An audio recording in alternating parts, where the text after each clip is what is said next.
بھلا تم نے ان لوگوں کو نہیں دیکھا جن کو پہلے یہ حکم دیا گیا تھا کہ اپنے ہاتھوں کو جنگ سے روکے رہو اور نماز پڑھتے اور زکات دیتے رہو؟ پھر جب ان پر جہاد فرض کر دیا گیا تو بعض لوگ ان میں سے لوگوں سے یوں ڈرنے لگے جیسے اللہ سے ڈرا کرتے ہیں، بلکہ اس سے بھی زیادہ، اور کہنے لگے کہ اے اللہ، تو نے ہم پر جہاد جلد کیوں فرض کر دیا؟ تھوڑی مدت اور ہمیں کیوں مہلت نہ دی؟ اے پیغمبر، ان سے کہہ دو کہ دنیا کا فائدہ بہت تھوڑا ہے اور بہت اچھی چیز تو پرہیزگار کے لیے نجات آخرت ہے، اور تم پر دھاگے برابر بھی ظلم نہیں کیا جائے گا۔ اے جہاد سے ڈرنے والو، تم کہیں رہو، موت تو تمہیں آ کر رہے گی، خواہ مضبوط قلعوں میں رہو۔ اور ان لوگوں کو اگر کوئی فائدہ پہنچتا ہے تو کہتے ہیں یہ اللہ کی طرف سے ہے، اور اگر کوئی مصیبت پہنچتی ہے تو اے پیغمبر تم سے کہتے ہیں کہ یہ آپ کی وجہ سے ہمیں پہنچی ہے۔ کہہ دو کہ رنج و راحت سب اللہ ہی کی طرف سے ہے۔ ان لوگوں کو کیا ہو گیا ہے کہ بات بھی نہیں سمجھ سکتے؟ اے آدم زاد، تجھ کو جو فائدہ پہنچے وہ اللہ کی طرف سے ہے، اور جو نقصان پہنچے وہ تیری ہی شامت اعمال کی وجہ سے ہے۔ اور اے نبی، ہم نے تم کو لوگوں کی ہدایت کے لیے پیغمبر بنا کر بھیجا ہے، اور اس بات کا اللہ ہی گواہ کافی ہے۔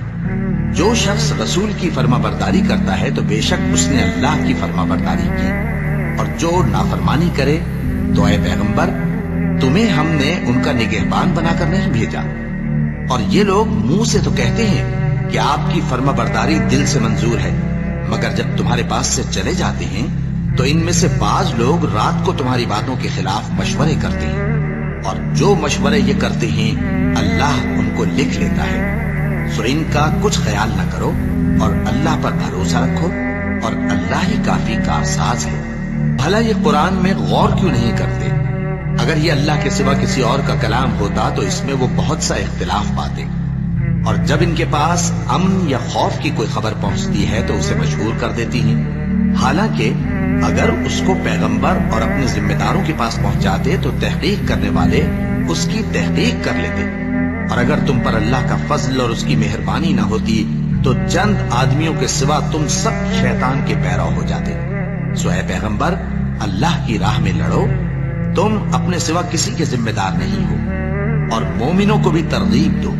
قریب ہے کہ اللہ کافروں کی لڑائی کو بند کر دے، اور اللہ شدید ترین جنگ کرنے والا ہے اور سزا دینے کے لحاظ سے بھی بہت سخت ہے۔